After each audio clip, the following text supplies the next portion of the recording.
But what has been tragic in the last little while is the confirmation that 2 lives have been lost.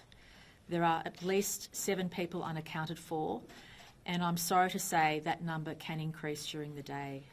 Our thoughts and prayers, of course, go to the families and loved ones of those 2 deceased persons. I'll ask the Commissioner to provide further details on that.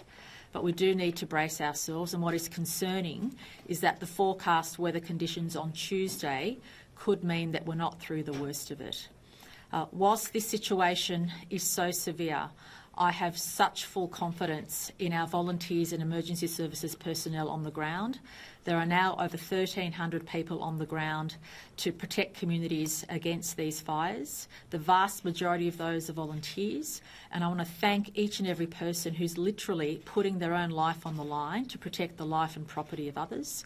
I also want to thank other states for sending us their personnel, because we know that once our volunteers go through a couple of shifts, they're exhausted, and we do rely on fresh volunteers to support us, and I want to thank the other states for the support they've provided.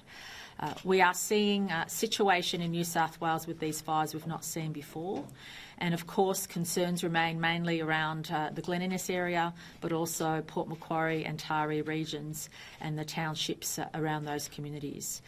Again, I want to thank the Commissioner, I want to thank our SES personnel, I want to thank our police and all of the emergency services on the ground for the incredible work they're doing.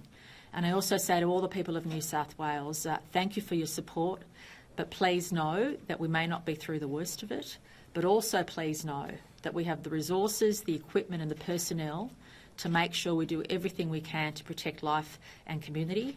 But we also need to appreciate, and I please urge everybody to listen to the messages you're getting. I just had a briefing from the Commissioner and received assurances that our communication systems are the best they've ever been.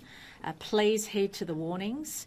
If you're concerned, please make sure you contact the relevant authorities to get the advice and information you need. The situation is beyond serious, but I also know that we have the best people and the best resources to do everything they can to protect our community.